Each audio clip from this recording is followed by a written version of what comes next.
make sure that parking is okay. We're good. Right across here we have the MARTA station. That's the public transit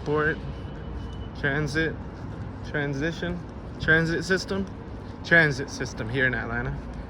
Very good, speedy, efficient, timely. And we will walk that way. And here we have the Federal Reserve Bank of Atlanta coming up on Peachtree Street. Not to be confused with West Peachtree Street or Peachtree Place, Peachtree Drive, Peachtree Circle, Peachtree Parkway, Peachtree Avenue, or Peachtree Drive, Peachtree Parkway, Peachtree Boulevard, Peachtree Circle, Peachtree Avenue, Peachtree Boulevard. We have all of them. They're all different. Be careful not to confuse them. Piedmont Avenue. Same name as the park that we are going to visit down the street right now. We just go along Piedmont. And I wanted to start this series just to kind of show, whoa, nice. Just to kind of show a little bit about Atlanta. Just gonna cross over the street, I don't know, probably not. So as we can see here, we're right next to Piedmont Park.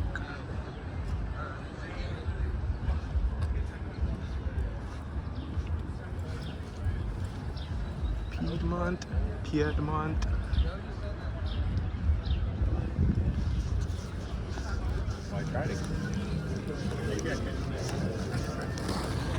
Cool.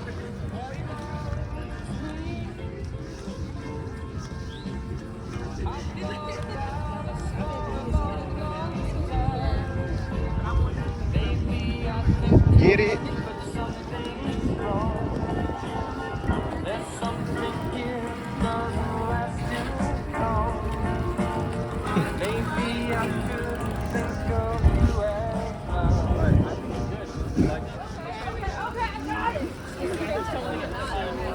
Within 6 months at this point. It's about 70 degrees Fahrenheit, about 23 Celsius for our listeners international.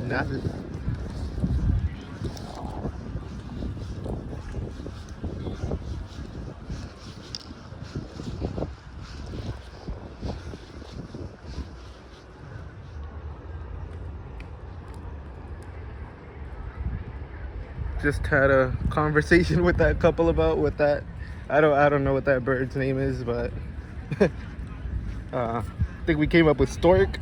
Is that a stork, y'all? Somebody tell me otherwise. So it's just an amazing day out here.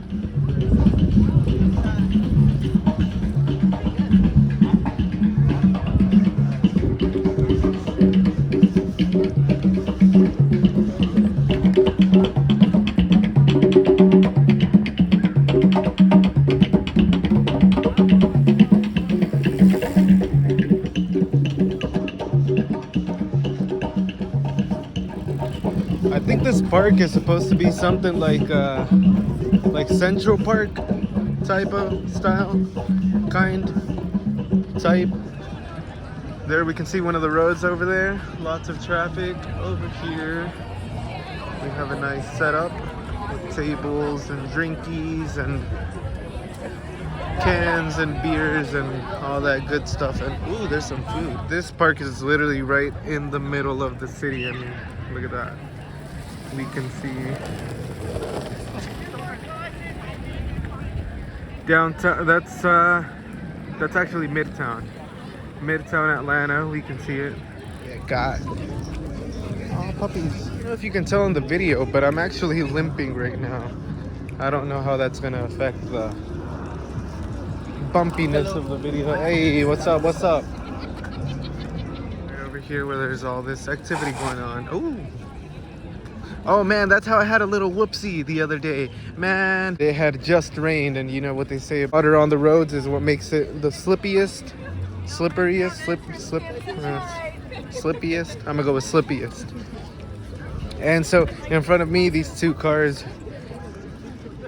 braked really hard. You could hear the screeching, and I did exactly what that guy just did on the scooter, but bam!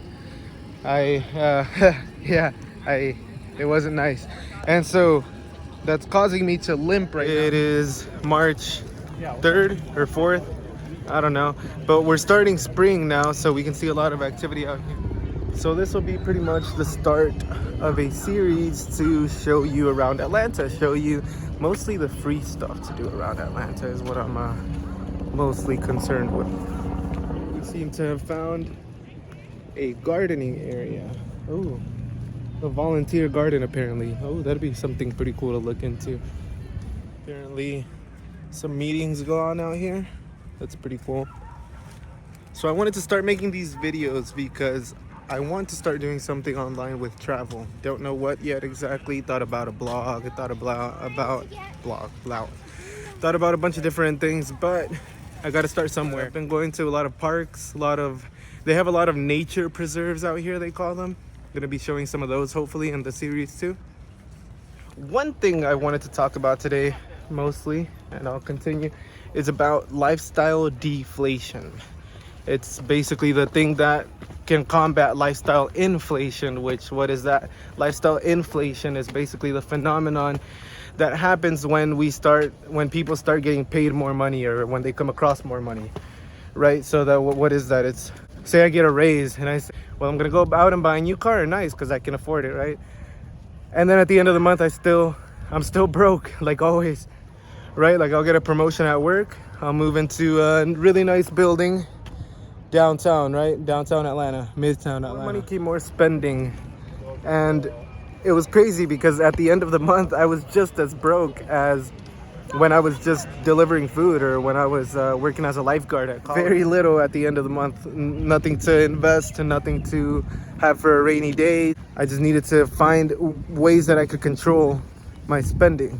So I had to take a look at everything. With lifestyle deflation, what I've been trying to do is I've been trying to live on less and less and less, and see how little I can live on without crossing the line of being a cheapskate. Wow, that's a nice view.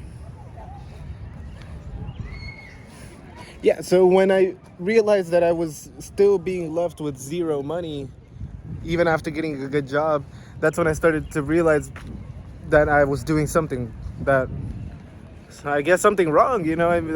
I couldn't find any other way to call it. The more immediate thing to me was that I could reduce how much I spent on my necessities, right? The necessities are three things: housing, food, and transportation. Those are really the only things anybody really ever needs to function, I think, in a first world society, in a major city.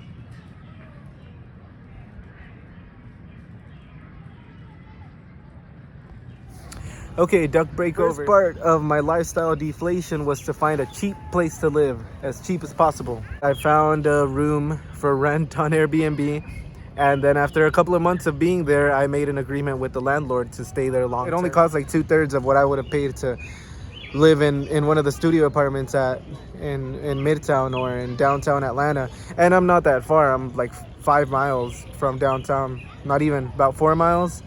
That's about what, 3 kilometers. I thought that was pretty good. So that extra money that I could have put into an apartment, I actually save it, or I actually invest it.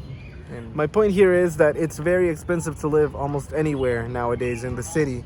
So if you could reduce the amount that you pay for where you live, or the utilities that you use, that's already a big win, and that's already a saving that you can make for yourself. There's the North Avenue Tower again.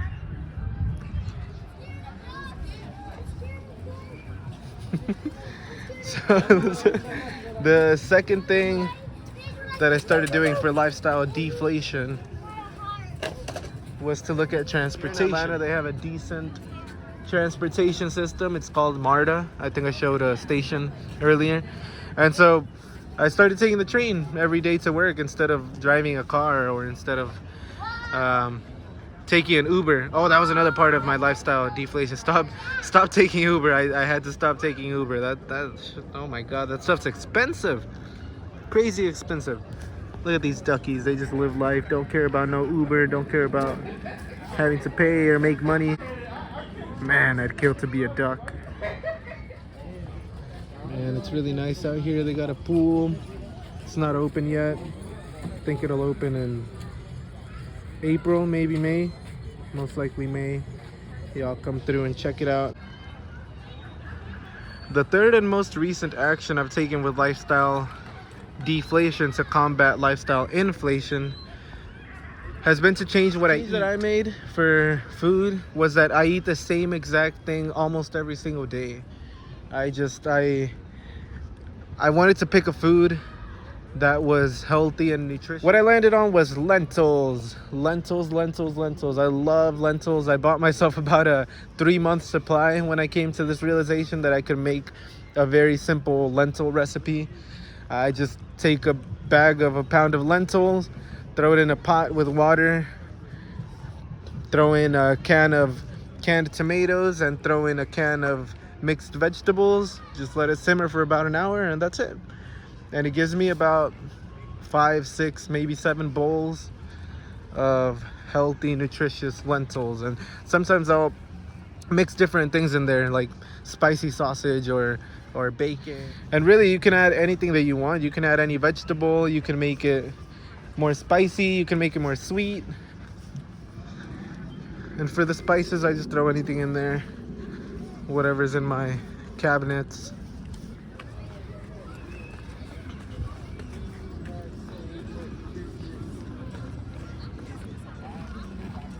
Lentil soup is for dinner, for breakfast, and for lunch. At the office, I keep some dried oats, some Greek yogurt, and some peanut butter. And I just mix all 3 of those every single day that I go to the office.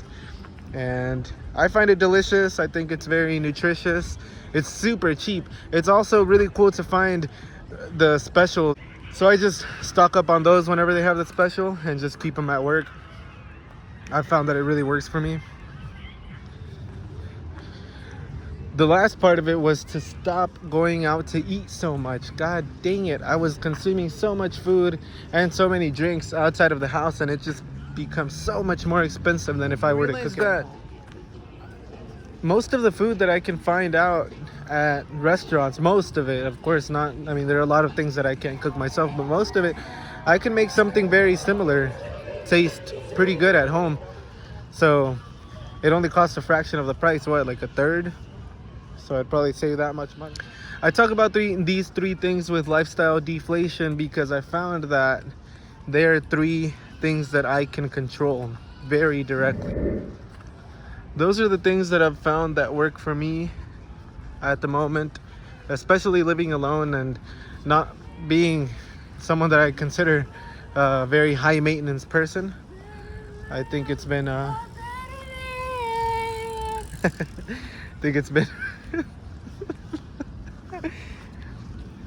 think it's been very positive changes. I'm gonna keep going out for walks like this. Keep trying to put some of my thoughts into understandable video format. But yeah, hopefully next. I'm noticing that I'm not limping as much anymore, so hopefully in a couple weeks I'll get to go up to Pine Mountain or somewhere that's bigger so that I can hike in the surrounding areas. But for now, this is what I can show. Now, this has been Piedmont Park, and we are out. We are back in the street, the city. And so yeah, it's a really buddies over there. Whoa. Okay. And then after you leave the park, if you want, there's Howlin' Hot Willie's Mexican food over here, and a Shake Shack right next to it.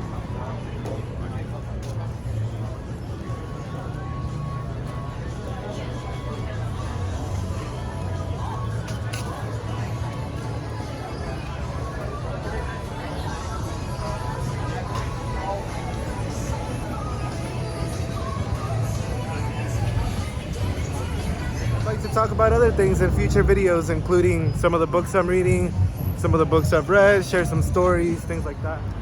Yeah, and now I'm getting back into Midtown Atlanta. It's like a 5-10 minute walk from the park. And I'll just show you all around a little bit.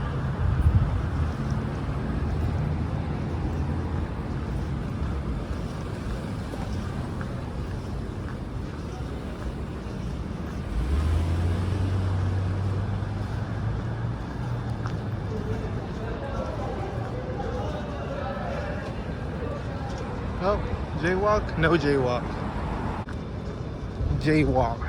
Well, that was that. Thank you all so much for your time, for your attention, for joining me a little bit today. Really means a lot to me. Hopefully I'll be in better condition next time so I can show y'all some of the trails that are close to Atlanta and some of the hiking areas. That's what I'm more excited about and what I'm more eager to show y'all. So hopefully y'all can tune in. Week or so, 2 weeks. I'll say 2 weeks. I'll see y'all then, either way. So take care. Bye.